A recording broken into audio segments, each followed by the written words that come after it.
Hi hello నమస్తే welcome to Telugu post channel. నేను సింధు. మూసీ నది తీవ్ర మురికి కూపంగా తయారైంది. వందల కోట్లు వెచ్చిస్తున్నా ప్రభుత్వ లక్ష్యం ఏమాత్రం నెరవేరడం లేదు. నిధులు ఖర్చవుతున్నా ఫలితం కనిపించడం లేదు. ఎప్పటికప్పుడు దృష్టి సారించాల్సిన జీహెచ్ఎంసీ ఉన్నతాధికారులు పట్టించుకోవడం లేదని విమర్శలు సర్వత్రా వినిపిస్తున్నాయి.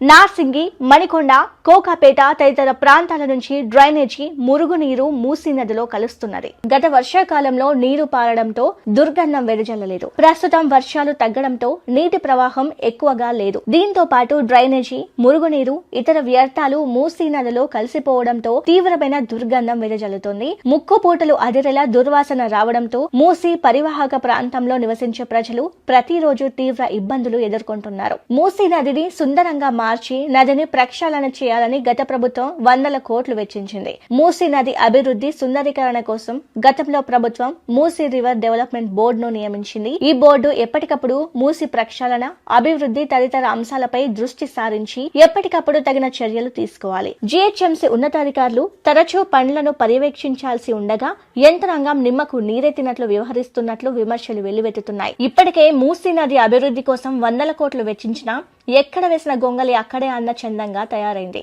మూసీలో ప్రస్తుతం గతంలో కంటే కూడా ఎక్కువ దుర్గంధం వెదజల్లుతోంది. నదిలో ప్రవహించే నీటి నాణ్యత కూడా ఘోరంగా పడిపోయిందని మూసీ పరివాహక ప్రాంతంలోని అత్తాపూర్ డివిజన్ వాసులు గగ్గోలు పెడుతున్నారు. ఈ నేపథ్యంలో మూసీ నదిలో జలచరాల మనుగడ కూడా ప్రశ్నార్థకరంగా మారింది. మూసీ నది అభివృద్ధి సుందరీకరణపైనే కొంతమేర దృష్టి సారించిన అధికారులు నదీ పరివాహక ప్రాంతంలో దర్జాగా కబ్జాలు అవుతున్నా ఏమాత్రం పట్టించుకోవడం లేదని స్థానికులు చెబుతున్నారు.